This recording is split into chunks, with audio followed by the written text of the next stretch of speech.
రావడానికి ఇంట్రెస్ట్ ఏముంటది? అలాంటి సీనియర్ దొంగలకి ఇలాంటి రూమ్ ఇస్తే ఇంకా జూనియర్ దొంగల పరిస్థితి ఏంటి? అవ్వా, ఈ విషయం ఇంకో దొంగలకి ఎవరికైనా తెలిస్తే ఈ జైల్లోకి అడుగు పెడతాడా? ఎవరో సంగతి మనకెందుకు, మనమే రాం. అన్ని తెలిసిన వాళ్ళు మీరు కూడా ఇలా మాట్లాడితే ఎలాగరా? ఈసారికి అడ్జస్ట్ అవ్వండి. ఎలా అవ్వమంటారండి? ఒక ఏసీ లేదు, ఒక టీవీ లేదు, ఒక వీసీఆర్ లేదు, కనీసం చల్లటి నీళ్లు తాగుతా ఉంటే ఒక ఫ్రిడ్జ్ లేదు. ఏమండి, ఏమన్నా అంటే అన్నా ఉంటారు. ఇది దొంగల గదికి వేసిన తడం అండి. ఇంతకంటే చిన్నది కూడా పోయారా? చుట్టూ పోలంత మంది దొంగలు, వాళ్ళ మధ్య ఏ ధైర్యంతో చేసుకోమంటారండి? ఎలా ఉండమంటారండి? ఉండకపోతే పండి. బటర్ మిల్క్ మీరా? ఇలా వచ్చారండి? బటర్ మిల్క్ పట్టించడానికి స్పెషల్ గా మిమ్మల్ని పిలిపించారా?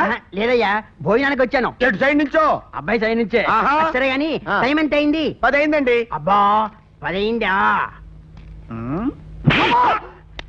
అబ్బాయి అబ్బాయి నువ్వు ఇక్కడికి ఎందుకు వచ్చావు? భోజనానికి వచ్చాను. నువ్వు నన్ను ఏమడిగావు? టైం ఎంత ఏం చెప్పాను? 10 అయిందన్నావు. దానికి నువ్వేమన్నావు? అబ్బా ఏం చదువుకున్నావు బాబు?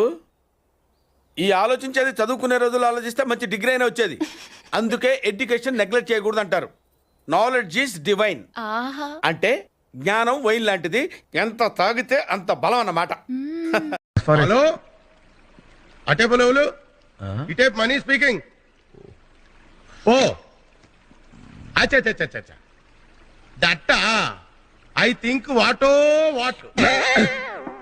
ఇంగ్లీష్ తగలే.